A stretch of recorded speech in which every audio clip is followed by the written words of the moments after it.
Morning students, welcome to our new English lecture. Today we are going to see chapter 2.2. In the very last lecture we have seen chapter 2.1. The name was of the chapter was Animals, and that was a poem. Now today we are going to see chapter 2.2, which is the name is of the chapter is the three questions. So mainly this chapter is written by Leo Tolstoy. He is a Russian writer और इन्होंने ये story को लिखा है. Basically this is a story of a king who has three questions in his mind and he want the answer for it. So basically this is the story which contains three questions for to a king, which he want to ask from someone that what he should do and what should he do not. So let's start with it. Now I'm going to start with the story. Once a certain king had an idea. If he always knew the right time to begin everything, if he knew who were the right people to listen to and who to avoid the most important thing to do, he would never fail in anything that he would undertake, and above all, if he always knew what was the most undertake. अब क्या है, एक king है, एक ऐसी normal king है, उसके दिमाग में बैठे बैठे एक आइडिया आता है कि अगर मुझे एक सही टाइम पता होता, वो क्या बोल रहा है कि अगर मुझे एक सही टाइम पता होता कि मैं कब कोई चीज़ स्टार्ट करूं, या मुझे ये पता होता कि मैं किसके साथ ज़्यादा टाइम स्पेंड करूं, मतलब मेरे पास कौन से पीपल इतने इम्पोर्टेंट है जिनको मैं ज़्यादा ध्यान दूं, और मैं ऐसे कौन से टाइम पे अपनी सारी चीज़ें स्टार्ट करूँ जहाँ मुझे कोई भी तरीके का जो है वो वहाँ पे कोई फेलियर ना हो, मतलब मैं हर चीज़ को अपने अच्छे तरीके से पास करते जाऊँ. तो ये इसके क्वेश्चन थे. Since he was convinced that he was right in thinking this way, he had a proclamation made in his kingdom. फिर वो सोचता है कि हाँ, ये मेरी सोच बहुत सही है, मुझे इसके ऊपर गौर करना चाहिए. तो ये क्या करता है, फिर अपनी किंगडम में प्रोक्लेमेशन मतलब अनाउंसमेंट, ऑफिशियल अनाउंसमेंट करता है पब्लिक में. He would give a great reward to anyone who would teach him what the right time was for every action, who the most necessary people were, and how he might know the most important thing to do. फिर ये क्या करता है, publicly अपने kingdom में लोगों को जमा करता है किंग, और है ना वो अनाउंसमेंट करता है कि कौन ऐसा, जो भी लोग मुझे ये 3 क्वेश्चन के आंसर देंगे उन लोगों को मैं रिवॉर्ड दूंगा. क्या थे उसके 3 क्वेश्चन. सबसे पहला क्वेश्चन क्या था कि उसे सबसे सही टाइम पे कौन सा सही एक्शन लेना चाहिए, यानी right time with an action, मतलब कौन से सही टाइम पे उसे अपना एक्शन लेना चाहिए. दूसरा क्या था, who the most necessary people are, उसकी किंगडम में उसकी लाइफ में सबसे ज़्यादा इम्पॉर्टेंट पीपल कौन है. और लास्ट क्वेश्चन क्या था, how he might know the most important thing to do, और उसको क्या ज़रूरी काम करना है या कौन सा इम्पॉर्टेंट थिंग करना है उसे कौन, मतलब कैसे पता चलेगा. तो ये इसके 3 क्वेश्चंस थे जो उसने अपने किंगडम में पूछा था. Now many learned people come to the court, but they all gave different answers. In reply to the first question, some said that to know the right time for every action, one must draw up in advance a table of days, months, and years, and must live strictly according to it. अब ये सुनते ही काफ़ी लोग जो है आ गए अपना अपना आंसर देने के लिए. तो एक जो सबसे पहला क्वेश्चन था कि कौन से टाइम पे कौन सा एक्शन मुझे उससे करना चाहिए, सही टाइम पे सही एक्शन. तो किसी ने कहा कि उसे अपनी लाइफ को जो है वो डिसिप्लिन में, यानी टेबल के हिसाब से चलना चाहिए. डेज़, मंथ, ईयर सबका टेबल बनाना चाहिए, कौन से टाइम पे कौन सी चीज़ उसे करना है. ये सारी चीज़ें वो पहले से प्रिपेयर करके, यानी पहले से सोच के रखे और उसके ऊपर स्ट्रिक्टली चले. Others declared that it was impossible to decide beforehand the right time for every action. और बाकी लोगों ने बोला कि ये तो इम्पॉसिबल है हमें सोचने के लिए कि हमें क्या करना चाहिए, हमें पहले से कोई चीज़ें, कोई सिचुएशंस पता नहीं होती है इसलिए. But that not letting oneself be absorbed in idle pastime, और इसके वजह से कोई अपने टाइम को पास भी नहीं आइडल मतलब फालतू का टाइम पास भी कोई करना नहीं चाहिए, अपनी लाइफ को आगे बढ़ने की कोशिश करनी चाहिए। One should always attend to all that was going on and then do that which was most essential. फिर कुछ लोगों ने बोला कि किसी को अपनी लाइफ में ज़्यादा ध्यान देना चाहिए और उसकी लाइफ किस हिसाब से चल रही है, कौन से सिचुएशन के हिसाब से चल रही है, उसके हिसाब से उसको उसका एक्शन देना चाहिए। Yet others said that it was impossible action and that the king should instead have a council of wise people who would help him to fix the proper time for everything।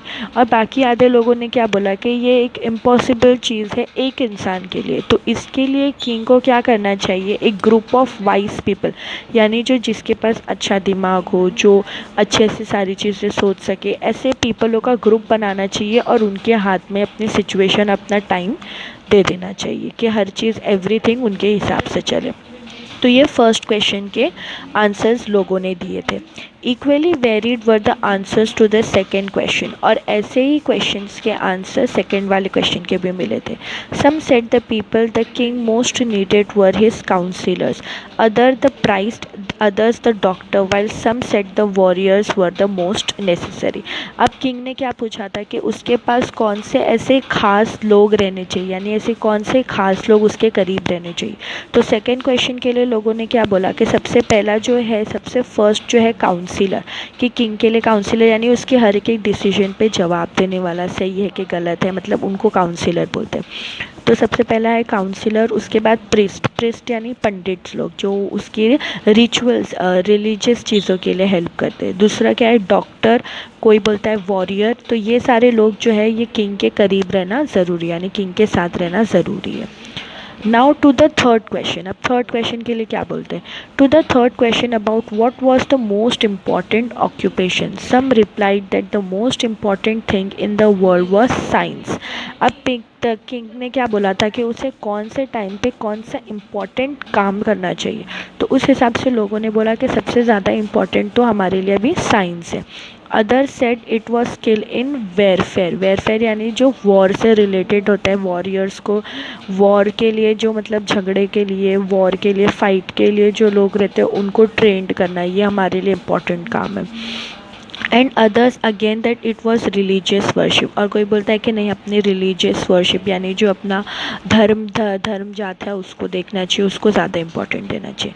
The king was convinced by none of these answer and gave the reward to none, और king जो है उसको किसी का भी answer अच्छा नहीं लगा, वो किसी से भी कन्विंस नहीं हुआ और उसने किसी को भी रिवॉर्ड नहीं दिया।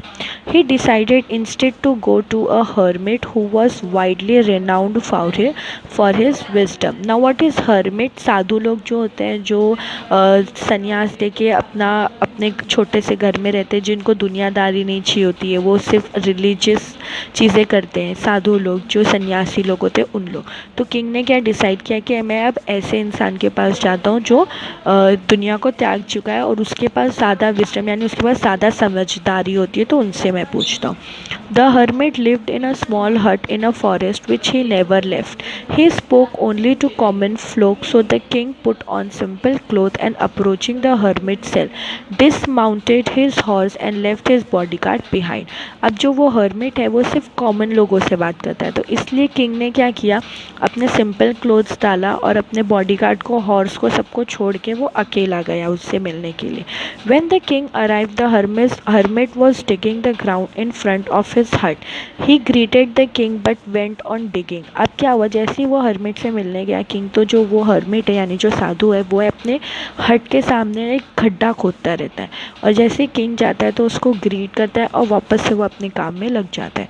The hermit was frail and weak, frail यानी कमज़ोर, delicate, and each time he struck the ground with the spade and turned over a little earth he breathed heavily। मतलब वो बहुत कमज़ोर रहता है, तो जब वो खड्डा खोदता है स्पेड यानी कुल्हाड़ी से, तो जब वो खड्डा खोदता है तो वो बहुत ज़्यादा हैवी ब्रीथ लेता है, यानी बहुत थक जाता है वो, क्योंकि बहुत कमज़ोर रहता है इसलिए। The king went up him and said, I have come to you wise hermit to ask you to answer 3 questions. अब जो किंग है उसके पास जाता है और उससे पूछता है कि मैं तुम्हारे पास यहाँ पे अपने 3 क्वेश्चन लेके आया हूँ जिसको तुम्हें आंसर करना है। How can I learn to do the right thing at the right time? Who are the people I most need, and to whom should I therefore pay most attention? And what affair are the most important and need my first attention? फिर ये इससे वापस से वही अपने 3 question पूछता है कि कौन से टाइम पे कौन सा चीज़ करना है, कौन से टाइम पे सही लोग कौन है जो मेरे साथ रहना चाहिए, और दूसरा कौन से अफेयर को मुझे ज़्यादा टाइम देना चाहिए. The hermit listen to the king but said nothing. He just spat on his hand and resume digging. Spat on मतलब पहले वो ऐसे हाथ पे हाथ रख के उसकी बातें सुनता है, और जब उसके क्वेश्चन सुन लेता है तो फिर वो वापस अपना डिग करने लगता है, वापस से खड्डा खोदने लगता है. The king watched in silence for a while, then feeling sorry for hermit he said, you are tired, let me take the spade and work a while for you. The hermit silently handed over the spade and sat down on the ground. और फिर जब king देखता है कि इतना कमज़ोर हो गया, इतना मतलब गड्ढा वड्ढा खोद रहा है, इतनी मेहनत कर रहा है, तो किंग उसके लिए बहुत सॉरी फील करता है.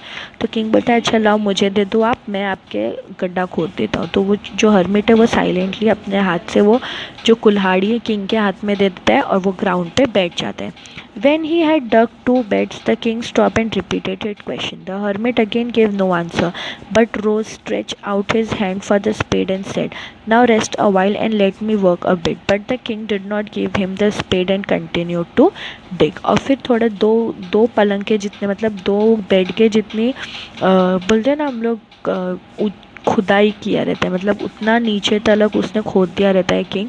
और फिर वो रुक के उससे वापस से वही क्वेश्चन पूछता है कि मैंने तुमसे कुछ क्वेश्चन पूछा है, प्लीज़ मुझे आंसर दो. तो तभी भी जो हर्मिट है, जो साधु है, वो आंसर नहीं देता है, और वो आता है और अपने उसके हाथ से कुल्हाड़ी लेता है, बोलता है अब मुझे दो, मैं करता हूँ, तुम थक गए रहेंगे. तो किंग क्या करता है, उसको कुल्हाड़ी नहीं देता है और किंग ही डिग करने लगता है.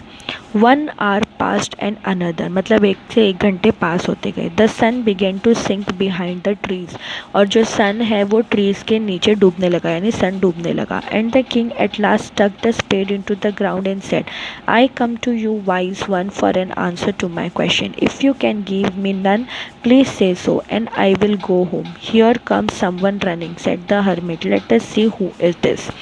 अब क्या होता है, किंग क्या बोलता है कि मैं तुम्हारे पास कुछ क्वेश्चन लेके आया था, पर मुझे लग रहा है कि तुम्हें आंसर नहीं देना है. अगर तुम्हें आंसर नहीं देना है तो तुम मुझे बोल दो, मैं अपने घर वापस चला जाऊंगा. तो और उतने में फिर हर्मिट बोलता है कि देखो कौन भागते हुए आ रहा है.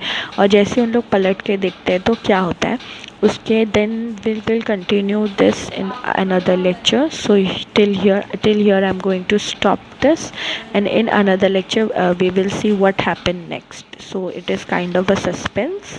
So let's see in another lecture. Thank you.